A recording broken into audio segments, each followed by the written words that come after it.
With the trade deadline right around the corner, could the Cincinnati Reds actually deal Hunter Greene?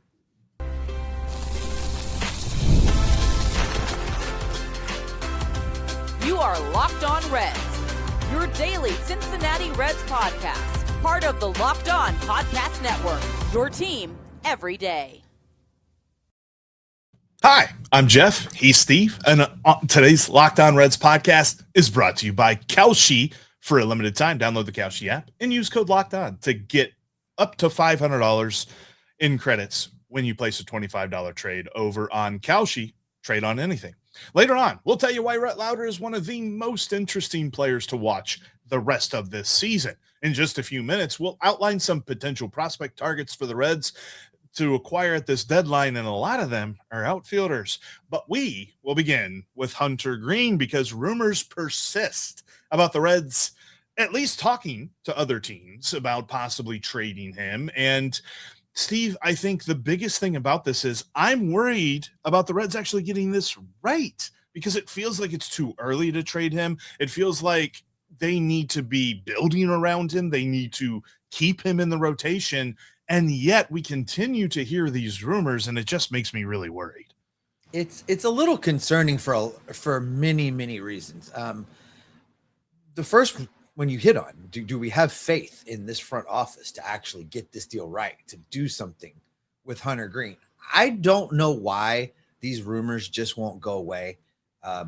We've been hearing for several seasons now the stuff that's leaking out from inside the building. There is a fraying, a stress, a fracture nearly of the relationship between the team and Hunter Greene. But at the end of the day, to deal a pitcher of that quality, and listen, I don't care if he's only available for half a season every year when talking about this, because that half a season is really good. So you look at his numbers overall, it's very easy for people, I think, to forget that, he was hurt last year, but he still made 19 starts with a 2.76 ERA during that time, Jeff. He still had an 11 strikeouts. Sorry, what's that ERA start with? Is it 3? 2. He had 11 strikeouts per 9 last season. Season before that, Jeff, 10 strikeouts per 9. And again, a 2.75 ERA in 26 starts. So not quite a full season, but 3/4 of a season. So to deal Hunter Greene, to deal him now, to deal him when his value is down a little bit, currently, as we're recording, Jeff, he has a negative WAR, 0.3 in the 2 starts he's made since he's been, the 4 starts he's made since he's been back. And, I don't know that this is the right time. If you were going to make a move like this, it's very interesting to me that the national guys are still talking about this. The beat writers are not, which is usually where I kind of hedge my bets. Yeah, you hit on something perfectly there, because when national guys are talking about it, it's being leaked by somebody. And I talked about the Greene rumors in conjunction with any rumors about Spencer Steer before he got hurt, as a way for the Reds to get people on the phone to talk about other people, to talk about some of their expiring contracts, guys they're more likely to deal. Hey, thanks for calling about Hunter Greene. What do you think about Brady Singer? What can I do to get you into a nice Brady Singer these days?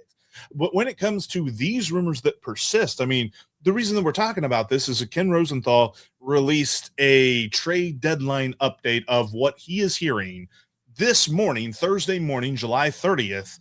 And in it, he had a section dedicated to Hunter Greene. And in it said, the Reds are drawing significant interest, direct quote from this article, for Hunter Greene, according to a person briefed on their discussions who spoke anonymously so they could speak freely.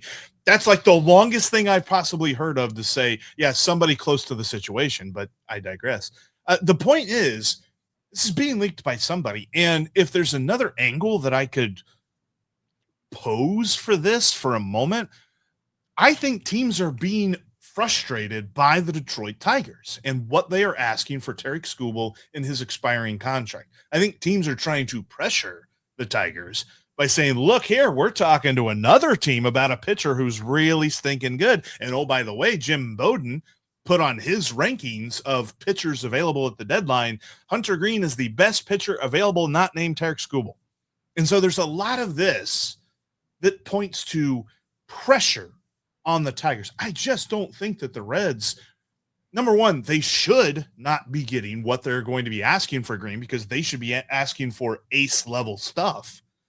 And I don't think teams are going to be wanting to do that since he's kind of had durability questions. But on the same token, it just feels too early. And it feels like Hunter Greene can be much more than what he has been so far for the Reds. Yeah, I completely agree with that.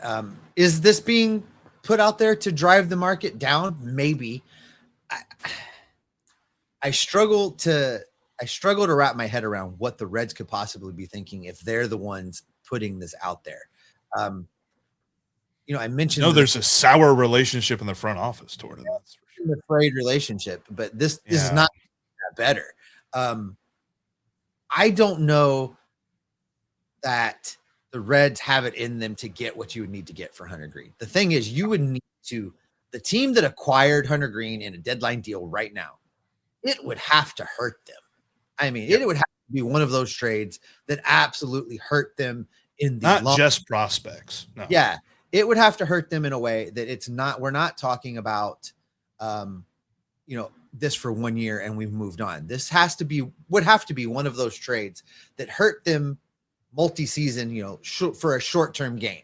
They have to feel like we're going to win a World Series right now this year, and we know it's going to suck for us and we're going to have to retool for multiple years because we're going to trade and go get this guy. Does a team make that kind of a deal for a guy who's only on his fourth start of the season, coming off of an elbow injury that, Tarek Skubal recovered from in 8 weeks, and it took Hunter Greene 8 months? Do they make that trade? I don't know. There's a thought that I have about this. Well, there's a lot of thoughts I have about this, but there's a prevailing thought I have about this, about what you just said. The idea that it would have to hurt a team, they'd have to be going all in for 1 year. You know what team could make this trade and that's not the case for them? And what team really likes Hunter Greene and what city Hunter Greene really likes? The Los Angeles Dodgers. The Los Angeles deferrals. They've got a lot of prospects. They've got a lot of major leaguers. They've got a lot of talent that they could put in a trade for this. And there's a world where that trade might actually not look that bad for the Reds. I don't know if Nick Krall is able to do that. I don't know if the Dodgers are willing to do that. But that's the one team that could come back on this. But that leads me to my other thought is I just don't trust this front office to be the front office that makes this trade, because this front office has shown no propensity to get value out of their top flight guys. The Luis Castillo trade at the time seemed pretty good. We have the benefit of hindsight now. And I think we're about ready to declare this thing a win for the Mariners, because Noelvi Marte and Edwin Arroyo have just, Edwin Arroyo just started, so it's really hard for me to say that I know who he is right now. And he's playing a position that he didn't play for pretty much his entire minor league career. But at the same time, it just doesn't feel like these guys are presenting enough value to the team as to what the Mariners got with Luis Castillo. So that's the part that gives me pause, is that if you're going to trade a guy like Hunter Greene, you better get the kind of return that the Washington Nationals got for James Wood. That's going to be my barometer. If you're trading Hunter Greene, if you're trading Elly De La Cruz, that's the kind of trade that you need to get. And I just don't see this team, this front office, being capable of doing that. No, I agree. And for Nick Krall, it could be finally the thing that gets us to get rid of him. I don't know, Jeff. But on that note, I don't want to see that happen, though. If this is what has to do that, that's too high a cost. I don't want to lose Hunter Greene so that we can get a new front office. That feels like too high a cost. Agree 100%. But the Reds could target some people. They could go out and get some people that make this team better with these trades. We're going to talk about potential targets for the trade deadline coming up next. Make baseball season more this year over on Kalshi, America's #1 prediction platform market, where you can trade on every single game. Just like tonight's game between the Reds and the Pirates, right now you can trade on the Reds getting the dub. The market has them at 49% to get the dub tonight, which means if you place a $100 trade on the Reds to win, and they do so, your payout will be $197.04. That's all over on Kalshi, where you're trading against peers in a live market, meaning there's no house. And as the probability changes, you can buy in and out of your position. You can trade the draft pick, trade the game, and more over on Kalshi. Download the Kalshi app and use the code Locked On to get up to $500 in bonus credits when you trade $25. Kalshi, Kalshi. Trade on anything. 18 and up only. Restrictions and eligibility requirements apply. Event contract trading involves risk and may not be suitable for all investors. Kalshi products are not available in all jurisdictions. Prices, values, and available markets may differ from those mentioned. For more information, see kalshi.com/regulatory.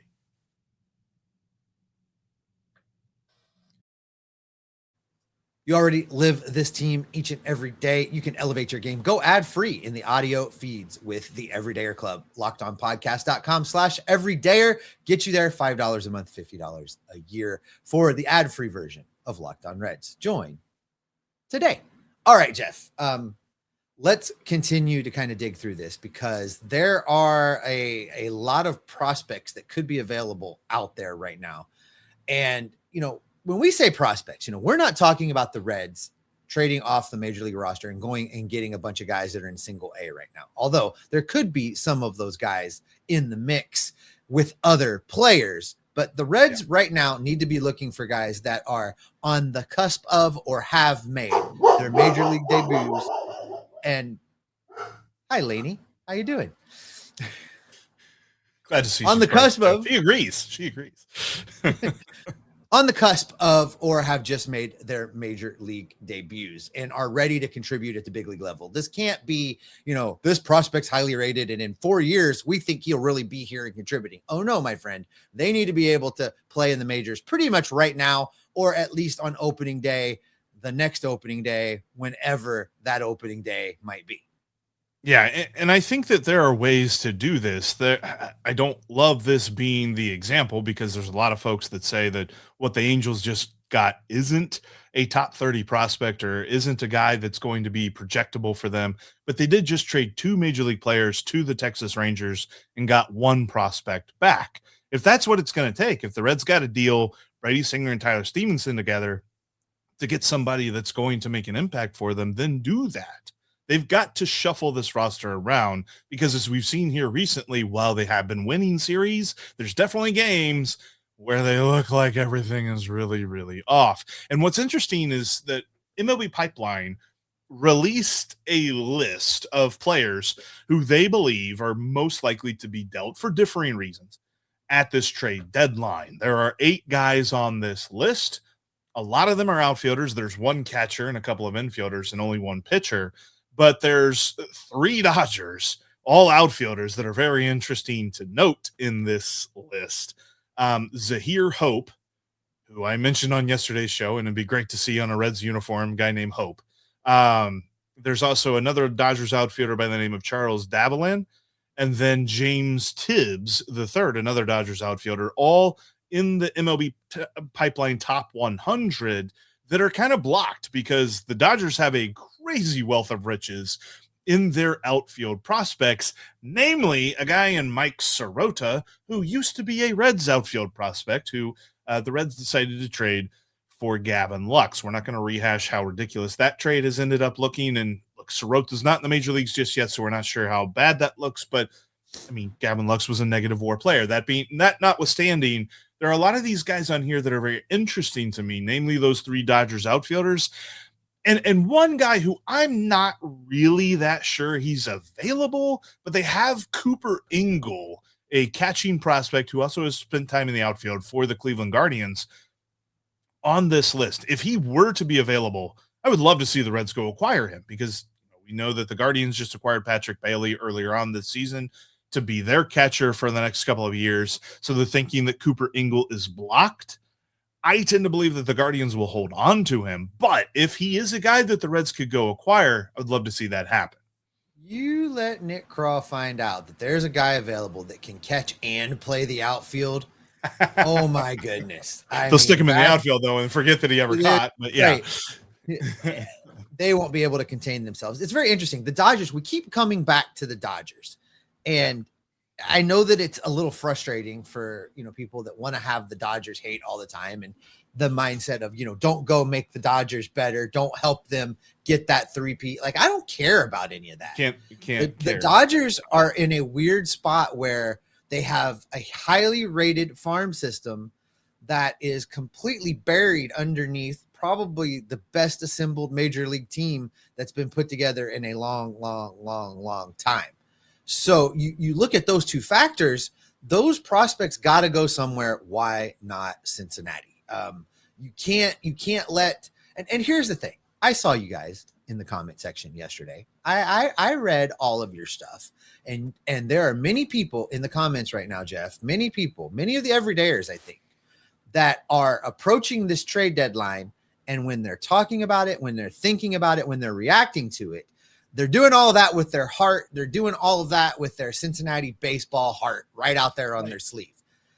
The front office keeps telling us we can't do that around here anymore. They keep telling us the roster is going to churn. Because they used to do it a lot. Right. We're going to trade people at their highest value. We're not going to do things like the old days where we didn't trade, guys for anything because Bob Castellini thought they were popular. Billy Hamilton, number one example of that. So, I saw you all in the comment section defending JJ Bleday and the one guy going to bat for Key Brian Hayes. By the way, I can't remember the name right now, but that had to be Key Brian Hayes' burner account. Had to be. I think so. If you guys want to have fun and you haven't been checking out the comment section, get into the comment section on yesterday's show. All that to say, Jeff, that you have to approach this thing from a smart place.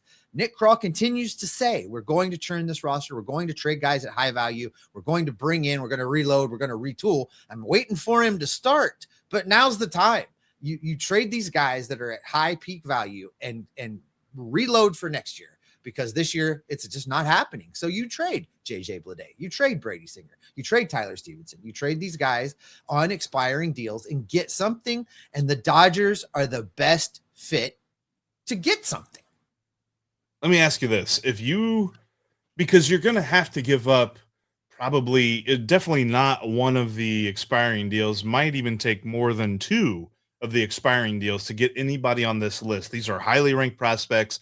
And I've been reading some stuff by Baseball America and things like that, where they're like, it has just become very rare for teams to deal prospects in the top 100 at any trade deadline. The last 5 years, I think you can count on two hands the number of top 100 prospects that have been traded. So it's not to say that all of these guys are going to be dealt. This is a list of possibilities, though, when it comes to guys that we could be hearing their names. And when it comes to those three outfield, let me ask you this. If you could trade Hunter Greene to the Dodgers and rebuild your outfield, get these three guys, because they all three project to play all three spots. Zyhir Hope, who is 21 years old at AA, James Tibbs, who is 23 years old at AAA, and Charles Davalan, who was just drafted last year and is a young dude currently in low A. So you're talking about three different levels of guys, but at the same time, in the next 3 years, you could have your outfield. That's what we're talking about. If you're talking specifically about Hunter Greene, you could probably get more than that. How bad do the Dodgers want Hunter Greene? I think that's the starting point, would be those three outfielders. And then you need something, especially because you've got the one guy that's still at very low minor league level. We know how that goes for the Reds. You don't know if those guys are going to pan out, and you don't know how long it's going to take them to pan out if they do. I just finished saying you've got to get guys major league ready. There's a AAA player in there that's probably major league ready. There's a AA player in there that maybe by the time the CBA is settled could be ready to play at the major league level. You need more than that, and I think the Reds could get more than that. Yeah, and I wonder too, if you could get Major League Baseball's latest villain in Dalton Rushing in that trade. Dalton Rushing would be your catcher for the next 4 or 5 years, whatever that looks like. I wonder a little bit. That's all speculating. That's us just throwing guys' names out there for sure. But I mean, let's say you get your catcher of the future and you get your outfield of the future. Then I don't think I'd hate that trade. No, I think I'd hate that trade. I think you got to make that trade. So that would be the interesting line there, because then if you're the Dodgers too, you're looking at this, you're saying, we're not giving up Will Smith, who's hurt right now, but they're not giving up Will Smith. They're giving up Dalton Rushing, and they're giving up three outfield prospects that, quite frankly, aren't necessarily going to make it to the majors anytime soon because of the state of their current team. But it's not as if these guys are not talented. These guys are varying degrees of the top 100. That would be what I'm looking for Hunter Greene. That would be what I'm looking for in the future for Elly De La Cruz. That's how this team builds. That's how this team operates, like the Rays, like the Brewers, like the Guardians, because that's what those teams do. Those teams maximize trade value. And that is what we are talking about with this trade deadline stuff. That's what we're hoping for with all of this. And just throwing that list up there one more time, there were a couple of guys on there that are very interesting that I don't think the Reds go for, either Jefferson Rojas from the Cubs or Josh Adamchevsky from the Brewers, simply because those are in-division trades. Mm-hmm. There's Elmer Rodriguez with the Yankees. Could the Reds put together some package where they send, I don't know, Brady Singer and Tyler Stevenson and or two other guys and get Elmer Rodriguez, who's a right-handed pitcher, from the Yankees? He's even spent time in the major leagues, currently at AAA for the Yankees. Like, there's some dudes you could go for. And the point of this is noting that, yes, the possibility is out there, so long as this front office knows what it's doing. And that's really the big question of it all. And we'll find out here in a couple of days. We'll be with you every step of the way right here on Locked On Reds. But coming up next, we're going to change gears, because the rest of this way, there's going to be a couple of different players that we are really watching closely. And tonight's pitcher against the Pirates, Rhett Lowder, probably chief among them, because he's probably one of the most important players for 2027.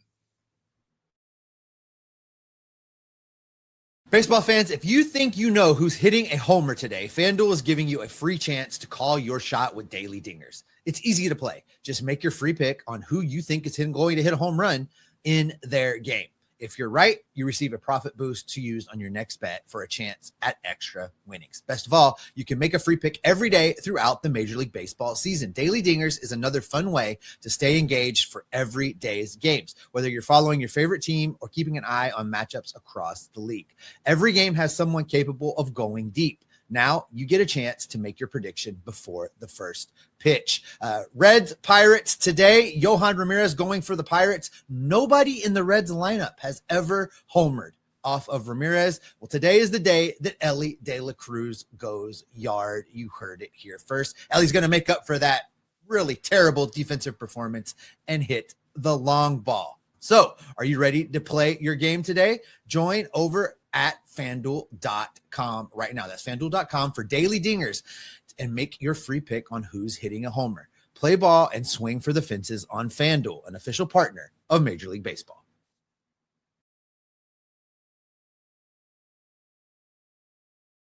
We invite you to keep the conversation going with us after the show is over. You can follow us on social media. Steve is on X at S. Offenbaker with 2 Fs.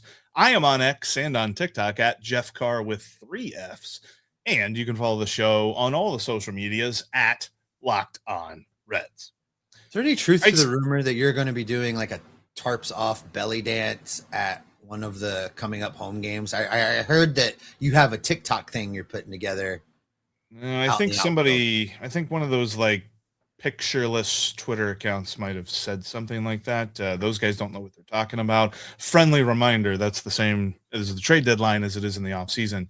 When you see weird named Twitter accounts saying things, they're unsubstantiated and they're looking for clicks. I don't know who on earth is clicking on me doing a belly dance tarps off. Anyway, tarps off tonight for Rhett Lowder. He's pitching against the Pirates and Yohan Ramirez, as you mentioned there in the FanDuel ad. When it comes to this outing for Rhett Lowder, he has had a bit of a struggle this year. I mean, he's coming back from a pretty significant year of injuries in 2025. And so we always knew there was going to be a bit of struggle. So I'm giving him plenty of time here. But like, we're talking about a dude that's got to prove that he is an answer to a starting rotation spot for next season and not a question mark. And right now he's a question mark. Yeah, you look at his numbers overall, and he's appeared in 18 games. He had that little bullpen stint. He started 15 of them, Jeff. Right now, you look at a 5.61 ERA, a strikeout per 9 of 7.6. Now, that's actually up from his little stint in his 6-start debut in 2024. That's a little bit better than initially when he got called up. Here's the problem. We overlooked it when he first got called up. Walks per 9 of 4.1. And you look now with a 15 start sample size, which is not nothing. A walks per 9 of 4.3. That cannot continue. He cannot continue to issue those free passes, because what happens, he's putting guys on base for free, and then he's getting burned, and he's getting burned extra because he put the free passes on. You know, the old Riverfront graphic that our buddy Cam Miller resurrected for that project at Great American Ballpark. Walks will haunt, and they haunt Rhett Lowder. He's got to get better. I'm fine with having a starting pitcher that lacks that big, nasty out pitch. I get that Rhett Lowder is never going to be that guy that just overpowers batters, but you cannot issue free passes. You've got to pitch to contact. You got to live on the periphery. You got to make guys put ground balls in play, and you got to let your defense work for you. I know I said it. I'm sorry. The defense has got to get better at some point. Yeah. You just can't. You can't be a non-strikeout guy. You can't be a non-power pitcher and also be the pitcher that's walking everybody. You can't be both of those things, or you're not going to be around very long if you are.